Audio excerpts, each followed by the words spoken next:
काफ़ी सालों से काम कर रही हूँ. It's been almost 25 years, more than that.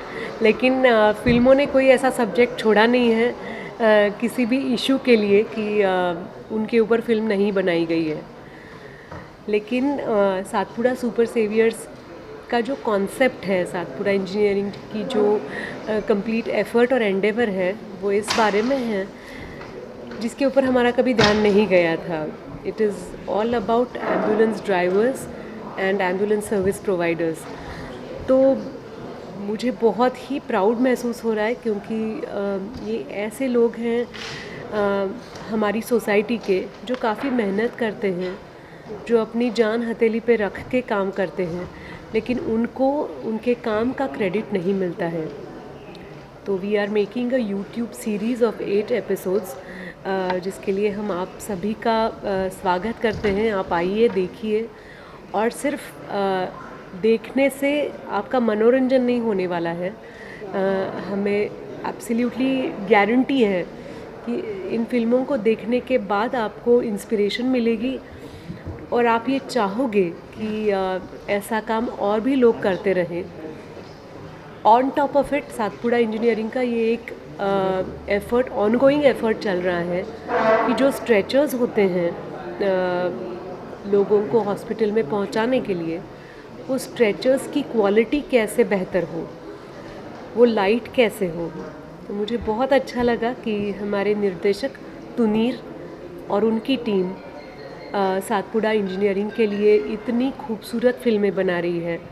और सातपुड़ा इंजीनियरिंग की पूरी फैमिली यहाँ हमारे साथ है. सतीश सर हैं, श्रेयस और केदार भी हैं. ये ऐसी फैमिली है जिनके बारे में हम आशा और अपेक्षा रख सकते हैं कि ये आने वाले फ्यूचर में बहुत अच्छा काम करते रहेंगे और हमें और प्रेरणा देते रहेंगे.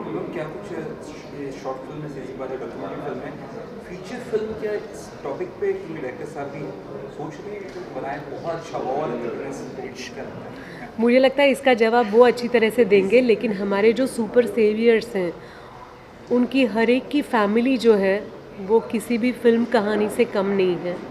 उनका जो कोविड के दरमियान, लॉकडाउन के दरमियान जो स्ट्रगल रहा है वो किसी भी फिल्म से कम नहीं है. तो हम तो तैयार हैं. मुझे यकीन है कि सातपुड़ा फैमिली तैयार है कहानियाँ लेकर. हम तैयार हैं कहानियाँ पेश करने के लिए. अब तुनीर के ऊपर है कि वो इसे कैसे आगे ले जाएं. हाँ सर, अब मैम से सवाल करिए. मैम आपसे जानना चाहेंगे, आपने मुझे लगता है एज एन एक्टर एक बहुत सिंपल बात हमारे सामने आती है कि रिसर्च टीम होती है हमारे साथ और हमें वो समझ के एक्सप्रेस करना होता है. तो रिसर्च टीम तो सातपुड़ा इंजीनियरिंग की थी, तुनीर की थी जिन्होंने स्क्रिप्ट बनाई थी. मेरी जिम्मेदारी ये थी कि ये सारी जो रिसर्च है वो समझ लेना. जब तक हम समझते नहीं हैं तब तक वो बात दिल तक पहुंचती नहीं है. तो मुझे लगता है कि ये जो सारा काम है वो इतना इम्पोर्टेंट है जो मुझे लगा कि आज तक मुझे इस बारे में मैंने कभी सोचा ही नहीं था. पता होने की बात बहुत दूर की है, मैंने कभी सोचा ही नहीं था. ऐसे लगता है कि हाँ स्ट्रेचर्स को तो व्हील होते हैं, वो कोई पुश करता है, पुल करता है और वो जैसे हम फिल्मों में देखते हैं अचानक ऑपरेशन थिएटर का दरवाज़ा बंद हो जाता है और लाल लाइट आती है या हरी लाइट आती है. इसके अलावा मैंने कुछ सोचा नहीं था. तो जब ये टॉपिक मेरे सामने आया तो ऐसे लगा कि ये कितना इम्पॉर्टेंट है. जितने डॉक्टर्स हमारे लाइफ में इम्पॉर्टेंट है क्योंकि वो ऑपरेशन परफॉर्म करते हैं, लेकिन उसके लिए हमारे पेशेंट को वहाँ ऑन टाइम पहुँचना भी ज़रूरी है. और उसके लिए ये जो सारे सुपर सेवियर्स, हमारे हीरोज़ जो हैं वो काम करते हैं. और ये बात मन को काफ़ी व्यथित करने वाली थी और काफ़ी कुछ सिखाने वाली थी. तो आई जस्ट फील कि सिर्फ इस फिल्म के लिए नहीं, सिर्फ आज के इवेंट के लिए नहीं, मैं सातपुड़ा टीम के साथ ज़िंदगी भर के लिए जुड़ी रहूँगी क्योंकि ये बहुत इंस्पिरेशन देने वाली बात है. और हमारे सोसाइटी के ऐसे लोग हैं जिनको हमने कभी अहमियत नहीं दी है। मैम जानना चाहेंगे कि सोनाली जी लाइफ में भी ऐसी हैं और हाँ वो मैं बता सकता हूँ कि हाँ वो है, वो सच में है। मतलब आप लिटरली मैं बोल रहा हूँ ना, मैं प्रकाश आमटे की फिल्म बार बार क्यों बोल रहा हूँ, that was the perfect casting I think so. मतलब शी डिड, आप कॉपी पेस्ट ही है, आप बोल सकते हो वो सारी चीज़ें इनमें वो नेचुरली है और इसीलिए वो यहाँ पे है। ये जैसे मेरा आप मानना में भी है, हम सब में सब में है। है। जब तक वो इंक्लिनेशन नहीं होती तो मज़ा नहीं आता जीने में ना। करेक्ट। हम एक दूसरे का हाथ हाथ में लेके जी रहे हैं। आप यहाँ आए हो क्योंकि आपको लगता है this is something which matters to your heart. तो thank you for being here everybody, thank you so much. Ambulance owner से इंटरेक्ट करते थे तो उससे हमको ये रियलाइज़ हुआ कि ऐसे काफ़ी एक्सपीरियंसेस उनके हैं जो नॉर्मल लोगों को पता नहीं चलते, क्योंकि वो उनसे इतना इंटरेक्शन करते नहीं है। वो एम्बुलेंस सर्विस लेते हैं और उसके बाद ट्रांजैक्शन करके हम लोग उनको भूल जाते हैं। लेकिन उसके पीछे जितना भी उन्होंने हार्डवर्क किया है, जितने सेक्रीफाइसेस पर्सनल लेवल पे किए हैं, वो उनके सामने कभी आते ही नहीं है। तो जब भी मैं इनसे इंटरेक्शन कर रहा था तब मुझे पता चला कि ऐसे काफ़ी स्टोरीज़ है, ऐसे काफ़ी इंसिडेंसेस है जो दिल को बहुत छू जाते हैं और किसी और को पता ही नहीं रहता। वो सिर्फ मैं और उनके बीच में इंटरेक्शंस होती थी। तो हम लोग ने फिर सोचा कि अगर इतने सब उनको मुझे ऐसे लगा कि उनको कोई प्लेटफॉर्म चाहिए ये सब स्टोरीज़ बताने के लिए। तो हम लोग ने फिर टूनी सर से मिलके ऐसा कुछ ब्रेनस्टॉर्मिंग किया कि ऐसा कुछ कर सकते हैं क्या, कि उनको एक प्लेटफॉर्म दे सकते हैं क्या हम लोग, जिसमें वो उनकी स्टोरी बता पाए, जिसमें वो उनका जो भी पहले का स्ट्रगल है वो जनता के सामने ला पाए। तो वैसा प्लेटफॉर्म हमको यूट्यूब मिला। तो यूट्यूब में हम लोग ने हर एक सातपुड़ा सुपर सेवियर के ऐसे 8 एपिसोड्स बनाए और वो एपिसोड्स अभी आज लॉन्च होने वाले हैं। उसमें अब आप उनकी सबकी स्टोरीज़ देख सकते हो। बहुत हार्ट वार्मिंग और हार्ट टचिंग स्टोरी है। तो हमको भी बहुत खुशी हो रही है कि आज यूट्यूब और आपके ज़रिए ये स्टोरी बहुत लोगों तक पहुंचने वाली है और लोगों को ये बिहाइंड द सीन्स जो है उनके लाइफ में वो पता चलने वाला है। उनकी एक इमोशनल साइड पता चलने वाली है, एक स्ट्रगल वाली साइड पता चलने वाली है, जो भी सैक्रिफाइसेस है वो साइड पता चलने वाली है। तो मुझे ऐसा लगता है कि कहीं ना कहीं इसके बाद कुछ पर्सपेक्टिव चेंज हो जाएगा पूरे समाज का, कि उनको हम अलग नज़र से शायद देख पाएंगे इसके बाद। सो एक छोटा एफर्ट है इन changing perspective of everybody regarding looking at them. Sir आपसे जानना चाहेंगे सातपुड़ा जो टाइटल है उसके बारे में बताइए, ये कैसे आपने सातपुड़ा सुपर सेवियर बारे में। तो बेसिकली ऐसे है कि जो भी हम लोग भी जब इंटरेक्ट करते हैं या फिर हम लोग के दोस्तों से हम लोग बात करते हैं तब it is always ambulance as a whole. मतलब जो उनके बैकग्राउंड में जो भी काम चलता है एम्बुलेंस कोऑर्डिनेट करने का, उनका ड्राइवर की मेहनत, उनके ऑपरेटर्स की मेहनत, वो सब रिकॉग्नाइज नहीं होती थी। It was just an ambulance, दूर से एक ऐसे थर्ड पर्सन पर्सपेक्टिव से देखा जाए। तो जैसे हम लोग प्रोडक्ट के लिए जो इंटरेक्शन करते थे तो वो इंटरेक्शन की वजह से हम लोग को रियलाइज़ हुआ कि there is much more to their story. And उनके एक स्टोरीज सुन के वी रियलाइज कि they are much more than just ambulance drivers and operators. They are saving the lives जो उनके पेशेंट्स वो ट्रांसपोर्ट कर रहे हैं। तो वो इंस्टिंक्टिवली वो नाम आया सुपर सेवियर्स करके ऐसे। तो इसीलिए फिर हम लोग ने उनको सातपुड़ा सुपर सेवियर्स का टाइटल देने का सोचा। सर आप लोगों से जानना चाहेंगे कि आपने जब ये स्टार्ट किया था और आज कहाँ तक ये पहुँच पाए? तो अभी जैसे मैंने कहा कि ये अभी 8 एपिसोड्स हमने शूट किए हैं।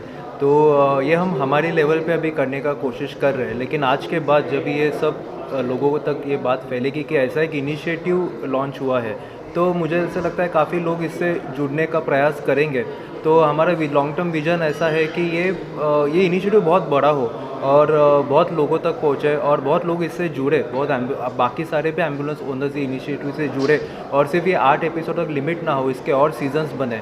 ऐसा हमारा एक लॉन्ग टर्म विज़न है ये इनिशिएटिव को लेके।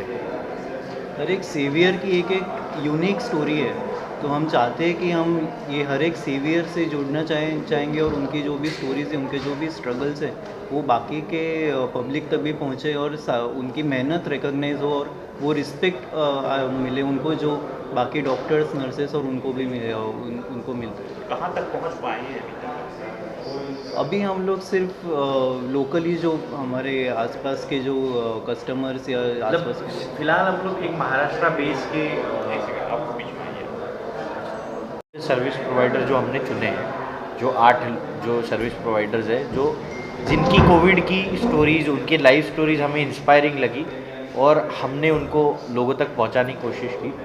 ऐसे और भी हम नेशन वाइड स्टोरीज कलेक्ट करना चाहते हैं, इसलिए हमने एक साइट का लिंक भी दिया है रजिस्ट्रेशन का, जिस रजिस्ट्रेशन लिंक पे लोग क्लिक कर सकते हैं अपनी सारी डिटेल्स। वो अगर एम्बुलेंस सर्विस प्रोवाइडर्स है, ओनर्स है, तो अपनी सारी डिटेल्स वहाँ पे फिलअप करें, अपनी कहानी वहाँ पे बताएं, वो हम तक पहुँचेगी, हम उस कहानी को लोगों तक पहुँचाएंगे। ये हमारा टोटल एक प्लान 1 है। इस प्लान का दूसरा स्टेज है कम्युनिटी ग्रुप, जैसे कि वैभव खेटले जी यहाँ पे हमारे पास एम्बुलेंस सर्विस प्रोवाइडर है, राज लोखंडे जी है, बहुत सारे। इन सब ऐसे सर्विस प्रोवाइडर्स को उस एक छत के नीचे लाना। कैसे होता है, एग्जांपल, अभी आप मीडिया वाले भी है, आपके मीडिया में भी ऐसा होता है ना, कोई एक बड़ा मीडिया होता है, कोई छोटी मीडिया होती है, एक कोई मीडियम स्केल का होता है। तो छोटे पर्सन को किसी बड़े पर्सन से कुछ सहायता मिल सकती है, लेकिन वो तभी मिल सकती है ना जब एक दूसरे से जाने मिले। तो वैसे ही हम सारे सर्विस प्रोवाइडर्स को एक छत के नीचे लाना चाहते हैं, जिससे वो सभी एक छत के नीचे एक दूसरे की मदद कर पाए। कुछ ज़रूरत हो, अगर पुणे के एम्बुलेंस वाले को कुछ मुंबई के एम्बुलेंस वाले से कुछ मदद चाहिए, तो उसी ग्रुप पे कांटेक्ट कर सकता है। इधर से उसको आसानी होगी ये सारी चीज़ें करने के लिए। वहाँ पे उस कम्युनिटी में जैसे संदीप गुगे जी से जैसे पर्सन जो गवर्नमेंट की चीज़ों को कनेक्शन कर सकते हैं, इन्फ्लुएंस कर सकते हैं, उन जैसे पर्सन्स को भी हम उस कम्युनिटी ग्रुप में लाएंगे। ये हमारा फेज़ 2 है। और फेज़ 3 है कि इसको सरकार कुछ अलग तरीके से इनिशिएटिव को सपोर्ट करे और एम्बुलेंस ड्राइवर्स को बहुत सारी मेंटेनेंस की कॉस्ट बहुत ज़्यादा होती है उनके एम्बुलेंस को मेंटेन करने के लिए।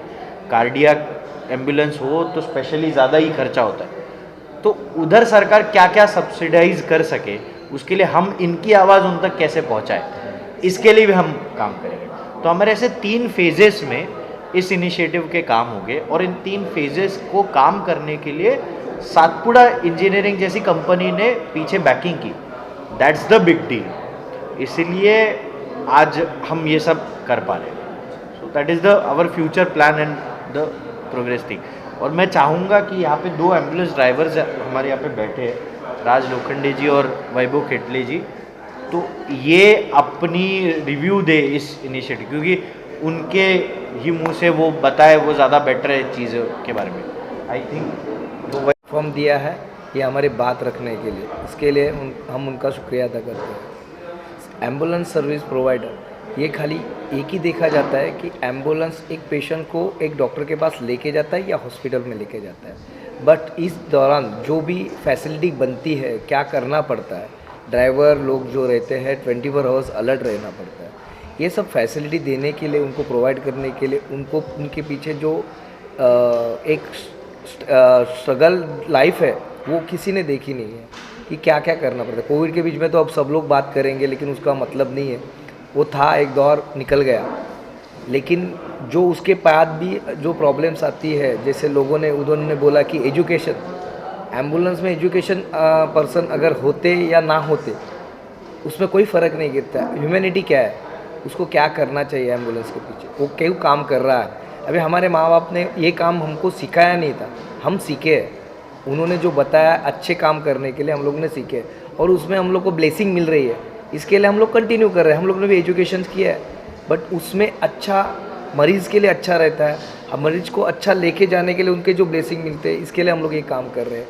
उसमें तकलीफ़ें तो बहुत आ रही है, गवर्नमेंट की तरफ से तो बहुत तकलीफ है, उनको कोई फैसिलिटी नहीं मिल रही है कि एम्बुलेंस के पीछे की उनको एक इंश्योरेंस मिले, तो उसको एक उनके लिए पासिंग के लिए भी कोई ये किया नहीं है, वो अलग से उनको भी रात भर एक रखना पड़ता है पासिंग के लिए। ये दौरान उनके एक रूल चेंज होते थे, रात भर में उनके लैम्प चेंज हो जाते हैं, ये सब छोटी मोटी बहुत सारी चीज़ें हैं वो सब कुछ कोई प्रोवाइड नहीं करते। टैक्सेस भी उनको यही है 28% टैक्सेस है जो है एम्बुलेंस जीएसटी पे उनको 28% जीएसटी ले रही है एम्बुलेंस सेगमेंट में भी।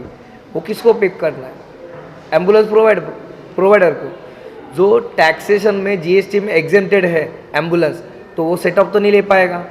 ये सब छोटे मोटे चीज़ें जो है ना बहुत सारी मायने रखते हैं। उससे कॉस्ट कटिंग होगी, लोगों को अच्छे फैसिलिटी मिल सकती है।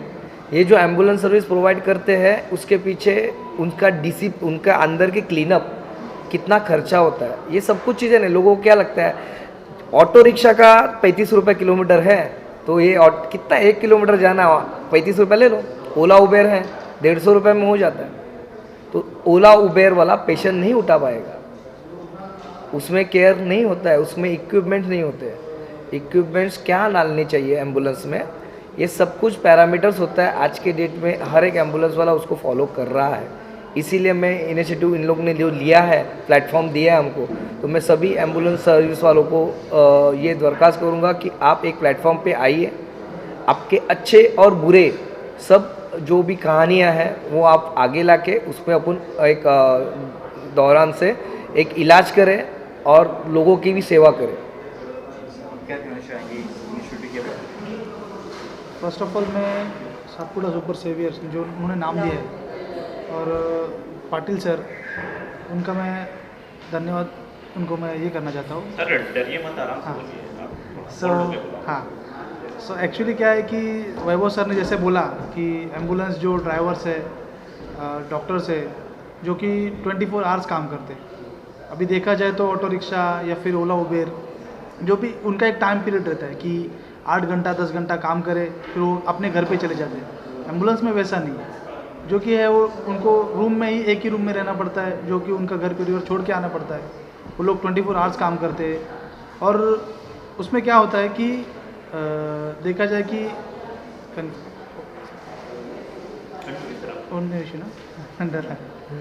सो फिर एक्चुअली उसमें तकलीफ ऐसा होता है कि 24 आवर्स काम करने के बाद में भी कुछ गवर्नमेंट से भी कुछ उसमें कुछ हम लोग को कुछ बेनिफिट्स नहीं है, कुछ नहीं है, टैक्सेस भी ज़्यादा है। तो उसमें भी गवर्नमेंट को थोड़ा सा ये करना चाहिए कि टैक्सेस एम्बुलेंस के ऊपर कम करना चाहिए। और बस यही मतलब कि यही कहना चाहता हूँ। Thank you thank you sir, thank you. और टेक्निकलिटी अबाउट एम्बुलेंसेस नहीं पता है। सो आई वुड लाइक टू मतलब आस्क श्रेयस सर की इस चीज़ पे थोड़ा हाईलाइट डाले कि टेक्निकलिटी आप सबको नहीं पता है, मुझे भी पहले नहीं पता थी कि एम्बुलेंस के बहुत सारे सेफ्टी नॉर्म्स और स्टैंडर्ड्स होते हैं और गवर्नमेंट ने अभी जो नए नॉर्म्स इंट्रोड्यूस किए उसके बारे में और क्यों है और क्या ज़रूरी है वो। सो जैसे कि पिताजी ने कहा कि काफ़ी साल पहले कुछ ये जो इंडस्ट्री एम्बुलेंस इंडस्ट्री, उसमें कुछ रेगुलेशंस नहीं था। तो क्या होता था कि जो भी इक्विपमेंट है, जो भी पेशेंट है और ऑपरेटर्स वगैरह है, जब कोई एम्बुलेंस रोड एक्सीडेंट्स वगैरह होते थे तो काफ़ी सीवियर इंजरीज होती थी या फिर डेथ भी होते थे। तो ये काफ़ी जैसे देश बढ़ने लगा, इंफ्रास्ट्रक्चर बढ़ने लगा, ये काफ़ी एम्बुलेंस रिलेटेड डेथ्स इंजरीज भी बढ़ने लगे। तो ये देख के गवर्नमेंट ने एक AIS 125 नाम के नॉर्म्स निकाले जो 2018 से इम्प्लीमेंट हुआ है। तो ये AIS 125 नॉर्म्स में उन्होंने ऐसे काफ़ी अलग अलग चीज़ें स्पेसिफाई की। उसमें इतने डिटेल तक गवर्नमेंट गया है कि एम्बुलेंस में कितनी रोशनी होनी चाहिए, क्या क्या इक्विपमेंट्स होने चाहिए, कैसे होने चाहिए। और ये कभी आए नॉर्म AIS 125? 2018 में 2018। तो उसमें वो नॉर्म्स के हिसाब से नॉर्म्स में ऐसे भी लिखा है कि जो भी इक्विपमेंट है, स्ट्रेचर है या मेडिकल डिवाइसेस है, वो 10G इम्पैक्ट टेस्ट रेजिस्ट होने चाहिए। ये नॉर्म्स पहले नहीं थे। तो इससे क्या होता है, जब एम्बुलेंस का कुछ एक्सीडेंट में इन्वॉल्व वगैरह रहती है तो अंदर के इक्विपमेंट्स है, जो पेशेंट स्ट्रेचर पे लेटा हुआ है, तो ये नॉर्म्स इंश्योर करते हैं कि वो सारे इक्विपमेंट्स 10G का फोर्स झेल पाए और पेशेंट की सेफ्टी, ऑपरेटर की सेफ्टी उसमें इंश्योर करें। तो जब ये नॉर्म्स आए तो वो नॉर्म्स के हिसाब से हम लोग ने ये स्ट्रेचर डिज़ाइन किया। वो डिज़ाइन करते वक्त हम लोग ने काफ़ी इंटरेक्शन की एम्बुलेंस ऑपरेटर से और वहाँ से ये सब इनिशिएटिव का सब शुरुआत हुई। और फिर हम एंड लोग आई थिंक सो ये मेक इन इंडिया की स्वदेशी पहली ऐसी ब्रांड है जो यूरोपियन स्टैंडर्ड इंडियन इसमें लेके आए हैं, जो कि नहीं थे पहले। हम सिर्फ चाइना पे निर्भर थे, और दूसरा हमारे पास नाम नहीं लूँगा कंपनीज़ के, लेकिन फ्रांस की कंपनीज़ है, इटली की कंपनीज़ है, उससे इंपोर्ट होता था। लेकिन अभी इंडियन है, तो मेक इन इंडिया तो ये मूवमेंट नॉर्म्स को मीट करने के लिए पहले ऑप्शन ही नहीं था, बट इंपोर्ट करना पड़ता था। तो वो भारत की आत्मनिर्भरता बढ़ाने के लिए हम लोग ने ये स्ट्रेचर डेवलप किया, वो सर्टिफाई किया ARAI से, और फिर हम लोग ये फोर्स मोटर्स, टाटा मोटर्स और बाकी सारे OEMs को ये सप्लाई कर रहे हैं, ताकि उनकी एम्बुलेंस ये सारे AIS नॉर्म्स के हिसाब से जो बनाते हैं वो कंप्लाई करें। So force Tata AI standards में ही सारे एम्बुलेंसेस बनाते हैं, और उसी से तो मतलब वहाँ पे इन्हीं का सप्लाई होता है। सो मतलब इट एंश्योर, सो मेरा ये इनिशिएटिव से ये भी जागृति करना चाहते हैं हम कि AIS कंप्लायंस एम्बुलेंसेस रखे सारे ड्राइवर्स, और इवन आप सेवा जब लेते हैं आपको भी देखना चाहिए कि ये ambulance service provider AIS 125 certified है कि नहीं, इसकी सारी कंप्लायंसेस मीट कर रही है कि नहीं, तभी आपकी सेफ्टी एश्योर हो जाती है।